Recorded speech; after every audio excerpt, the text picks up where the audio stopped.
எங்கட பெற்றோரை நாங்க சந்தோஷப்படுத்தினா எங்கட பிள்ளைகள் நிச்சயமாக சந்தேகம் இல்லாம எங்களை சந்தோஷப்படுத்தக்கூடிய எங்களை கண் குளிர்ச்சியாக மாறுவாங்கன்றது எந்த சந்தேகமும் இல்லை. சகோதரர்களே, எனக்கு கவிதையில பெரிய ஈடுபாடு இல்லை.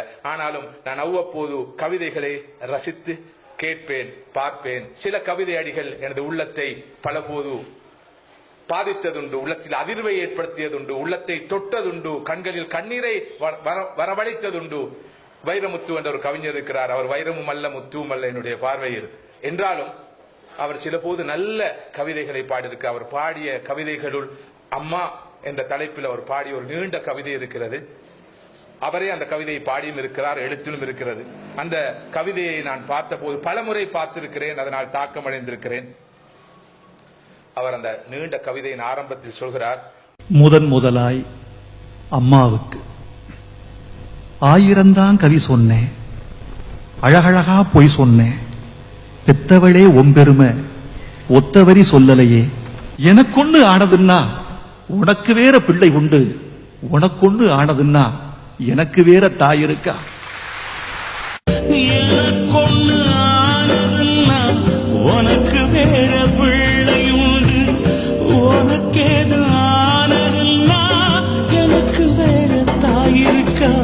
1000 கவி சொன்னேன், அழகழகா பொய் சொன்னேன், பெத்தவளே ஒம்பெருமை ஒத்தவரே சொல்லலையே.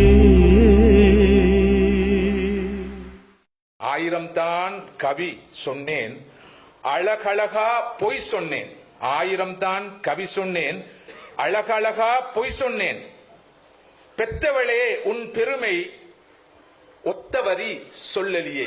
இவ்வளோ கவிதையெல்லாம் பாடினேன், பெத்தவளே உன் பெருமையை பற்றி ஒரு வரி கூட நான் இதுவரை சொல்லலையே என்று சொல்லி போட்டு தன்னுடைய தாயுடைய தன்னை பெற்றெடுத்த அந்த உம்மாவுடைய அந்த அருமையை பெருமையை அடுக்கிக் கொண்டே போறார்.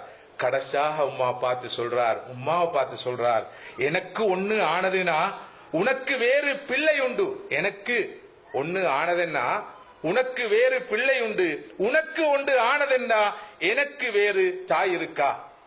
எனக்கு ஏதாவது நடந்தா உம்மா உங்களுக்கு வேற பிள்ளை இருக்குது, ஆனா உங்களுக்கு ஏதாவது நடந்தா உம்மா எனக்கு வேற உம்மா இருக்கிறான்னு கேட்கிறார். உண்மையில் ஒரு முஸ்லிம் அல்லாத சகோதரராக இருந்தாலும் எந்த அளவு உணர்ச்சி பூர்வமாக அவர் இந்த அடிகளில் சொல்கிறார் என்பதை பாருங்கள்.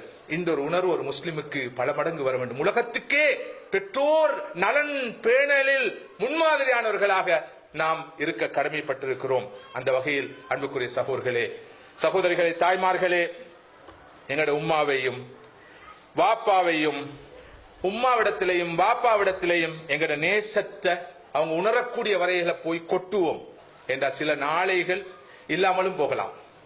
நன்றே செய், அதை இன்றே செய், அதை இப்போதே செய். அந்த வகையில் நானும் நீங்களும் வஃபாத்தான எமது பெற்றோருக்காக துவா செய்வோம். ரப்பி ரஹம்ஹுமா கமா ரப்பயானி ஸகீரா என்று.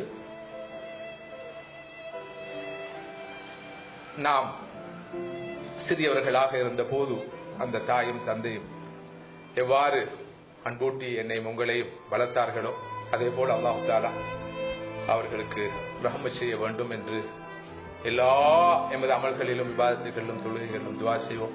அதே நேரம் மறுமையிலே அந்த சுவனத்திலே எமது பெற்றோரோடு எமது குடும்பத்தாரோடு இருக்கிற பாக்கியம், நமது வாழ்க்கை துணைகளோடு இருக்கிற பாக்கியம், பிள்ளைகளோடு இருக்கிற பாக்கியம் நம் அனைவருக்கும் கிடைக்க வேண்டும் என்று துவா செய்வோம்.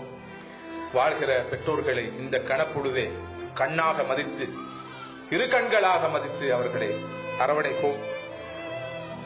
அவர்களுக்கு ஊடாகவே எமது சுவனம் நிச்சயிக்கப்பட்டிருக்கிறது, எமது உலக வாழ்வின் வெற்றியும் நிச்சயிக்கப்பட்டிருக்கிறது என்ற ஆழமான உண்மையை புரிந்து செயல்படுவதற்கு திட சங்கப்பம் பூணுவோம். இந்த நல்ல சந்தர்ப்பத்தை எனக்கு வழங்கிய ஜமாத் சலாமா ஏற்பாட்டாளர்களுக்கு நன்றி சொல்லி, பழமையாக வித்தியாசமான தலைப்புகளில் பேசுகின்ற எனக்கு பெற்றெடுத்த பெற்றோரை பற்றி குறைந்தபட்சம் 4 வார்த்தைகள் பேசி அவர்களுக்குள்ள கடமையை நிறைவேற்றுவதற்குரிய வாய்ப்பை எனக்கு அளித்த உங்கள் அனைவருக்கும் அல்லாஹ் மேலான ரஹ்மத் செய்ய வேண்டும். உங்களுடைய பெற்றோருக்கு, ஹயாத்தோடு இருக்கிற பெற்றோருக்கு அல்லாஹ் நீண்ட ஆயுளை, நல்ல உடல் ஆரோக்கியத்தை வழங்க வேண்டும். வஃபாத்தான எமது பெற்றோர்கள் அனைவரையும் அல்லாஹ் ஏற்று கபூல் செய்து அவர்களுக்கு மேலான சுவனப்பதியை வழங்க வேண்டும். நாளை மறுமையிலே எமது பெற்றோரோடும் எமது குடும்பத்தாரோடும் எமது துணைகளோடும் அந்த நிலையான சுவனத்திலே வாழ்வதற்கு எனக்கும் உங்களுக்கும் அல்லாஹ் பேரருள் பாலிக்க வேண்டும். அல்லாஹ் நம் துஆக்களை ஏற்று கபூல் செய்வானாக. வாஹிர் தஅவானா அல்ஹம்துலில்லாஹி ரப்பில் ஆலமீன். அஸ்ஸலாமு அலைக்கும் வரஹ்மத்துல்லாஹி.